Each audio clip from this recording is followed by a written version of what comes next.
Bismillahirrahmanirrahim. Assalamualaikum warahmatullahi wabarakatuh. Jumpa lagi di channel Rusky Bikatra, salah satu channel yang akan selalu berbagi serta mengupas tuntas tentang ilmu seputar peternakan entok.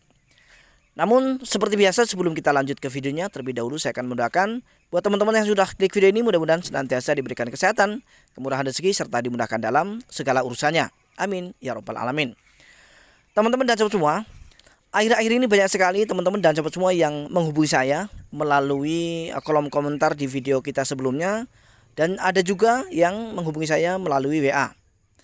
Dan dari kebanyakan mereka mengeluhkan tentang usaha peternakan entoknya yang tidak pernah untung. Ya, katakanlah bog atau impas ya teman-teman. Jadi antara biaya pengeluaran pakan dengan hasil penjualan tidak seimbang dan tidak sesuai.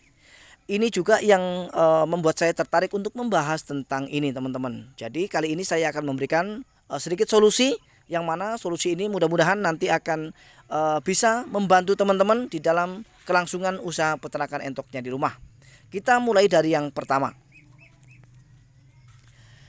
Yang pertama sekali teman-teman dan sahabat semua, seperti yang kita lihat di video kita sebelumnya juga sudah saya jelaskan ya, bahwa usaha peternakan entok itu gampang-gampang susah dan susah-susah gampang. Jadi ternyata kita sebelum kita mengambil spekulasi untuk peternak entok, kita wajib melakukan survei lokasi terlebih dahulu. Tujuan dan maksud daripada survei lokasi yaitu untuk mengetahui seberapa banyak potensi sumber pakan yang bisa kita manfaatkan untuk kelangsungan daripada usaha peternakan entok kita. Karena sumber pakan itu sangat mempengaruhi di dalam untung ruginya dalam peternak entok. Mengingat bahwa ketika kita peternak entok dengan menggunakan pakan pabrikan mutlak, maka terus terang saja teman-teman ya, kita tidak akan mendapatkan apapun ya. Jangankan keuntungan, tidak rugi saja sudah syukur ya teman-teman. Nah, kemudian saya akan berbagi tentang tips ini, yaitu tentang supaya kita tidak rugi, kita wajib melakukan survei lokasi terlebih dahulu, yaitu di mana kita tinggal, di mana lokasi kita akan beternak, apakah menjanjikan banyak pilihan. Dalam artian pilihan ini adalah sumber pakan ya teman-teman. Jadi kalau kita beternak tanpa ditopang dengan sumber pakan dari alam seperti ini ya, maka kemungkinan besar kita akan rugi dan rugi. Dan sudah pernah saya alami karena saya beternak entok itu umurnya sudah 7 tahun berjalan teman-teman.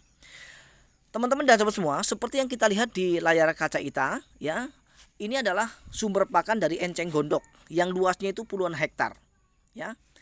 Dan alhamdulillah dengan saya menemukan sumber pakan dari enceng gondok yang luasnya luar biasa ini teman-teman dan sahabat semua, 70% ya saya sudah bisa dipastikan wajib untung ya, wajib untung. Kenapa? Dengan saya menemukan sumber pakan dari enceng gondok, otomatis saya bisa menjadikan enceng gondok ini sebagai sumber pakan utama. Tapi teman-teman dan sahabat semua, ketika kita beternak entok dengan menggunakan sistem pembibitan ya. Jadi kalau kita beternak entok dengan menggunakan sistem pembibitan, maka kita hanya mengeluarkan modal untuk beli dedak saja ya. Nah, dedaknya nanti kita campur dengan apa? Dengan enceng gondok ini teman-teman dan sahabat semua ya. Apakah tiap hari bisa? Bisa. Buktinya sudah saya buktikan. Apakah bisa bertelur? Bisa bertelur ya. Apakah hasil tetasannya sempurna? Meskipun tidak sempurna 100%, setidaknya 98% ya. Apakah hanya enceng gondok selama saya beternak untuk pakan ternak entok saya? Tidak. Karena banyak sekali sumber pakan yang bisa kita manfaatkan. Jadi enceng gondok ini merupakan salah satu sumber pakan yang bisa kita manfaatkan untuk pakan ternak entok kita. Bukan berarti harus enceng gondok saja, tidak. Karena banyak teman-teman yang bisa kita dapatkan, yaitu dari mata lele juga bisa, kemudian dari daun kates juga bisa, yang dari sawah, keong sawah juga bisa ya. Tetapi saya memberikan contoh ya, ketika teman-teman tinggalnya di lokasi seperti saya ini teman-teman dan sahabat semua, yang mana lokasi kita itu menjanjikan banyak sekali sumber pakan yang bisa kita manfaatkan untuk pakan ternak entok kita, sehingga ketika kita tidak beternak maka kita rugi karena kita tidak bisa memanfaatkan sumber daya alam yang ada ya. Begitu juga sebaliknya, ketika kita sudah beternak tapi kita tidak paham tentang manfaat dari enceng gondok ini untuk pakan ternak entok kita, juga sama saja hasilnya. Maka dari itu kita harus paham tentang jenis-jenis pakan alternatif yang sekiranya bisa dan aman digunakan untuk pakan ternak entok kita. Ya teman-teman, sekali lagi bukan berarti satu-satunya pakan alternatif yang bisa kita gunakan untuk pakan ternak entok kita hanya enceng gondok, tidak, banyak. Tapi salah satunya adalah enceng gondok, teman-teman. Mengingat di daerah saya ini alhamdulillah ya, banyak sekali seperti yang teman-teman lihat ya. Banyak sekali seperti yang teman-teman lihat tadi ya, luas sekali, puluhan hektar alhamdulillah teman-teman dan sahabat semua. Jadi itu merupakan salah satu solusi pertama. Ketika kita mau beternak entok pembibitan, maka kita survei terlebih dahulu ya, lokasi di sekeliling kita, sumber pakannya memadai atau tidak ya. Karena itu adalah target kita. Target kita adalah menggunakan pakan-pakan alternatif dalam kita beternak supaya kita bisa untung, teman-teman ya. Jadi kalau kita tidak menggunakan pakan-pakan alternatif, teman-teman dan semua, mohon maaf ya, mohon maaf. Apalagi kalau untuk pembibitan, ketika kita menggunakan pakan pabrikan murni, saya angkat tangan ya. Jadi silakan teman-teman coba supaya nanti teman-teman bisa mengetahui hasilnya, teman-teman dan sahabat semua. Dan saya akan bisa membuktikan teman-teman dan sahabat semua, ketika kita menggunakan pakan-pakan alternatif, apakah hasilnya bagus untuk ternak pembibitan ya. Seperti yang sudah saya jelaskan tadi, hasilnya bagus. Buktinya teman-teman ini ya, ini merupakan ternak entok saya yang saya ternak dengan menggunakan pakan-pakan dari alam. Jadi tidak menggunakan pakan pabrikan sama sekali. Seperti yang teman-teman lihat ya, alhamdulillah produktif. Produktif itu ya lancar dalam memproduksi telur ya.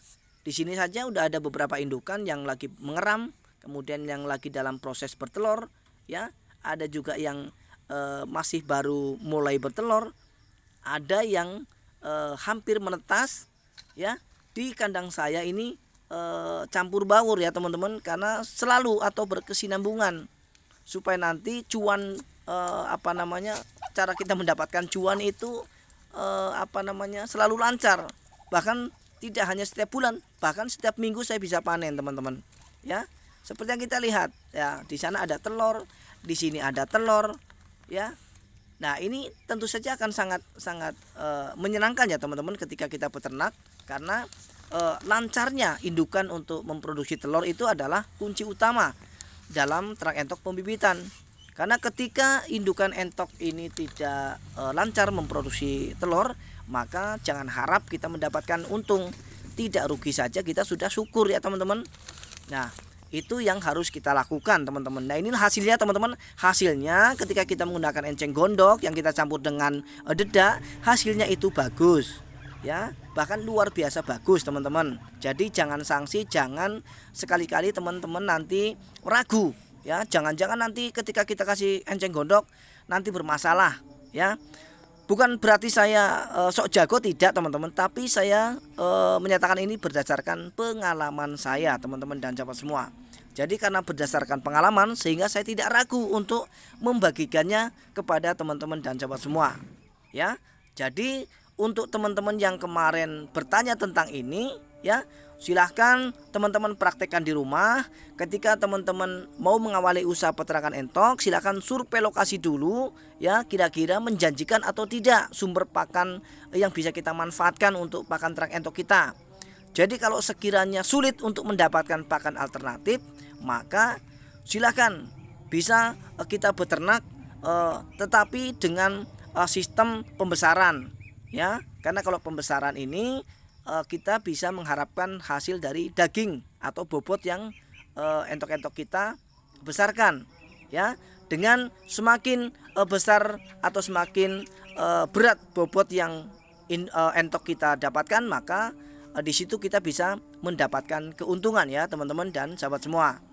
Jadi teman-teman cukup sampai di sini. Mudah-mudahan video ini meskipun singkat, tetapi mudah-mudahan video ini adalah video yang bermanfaat.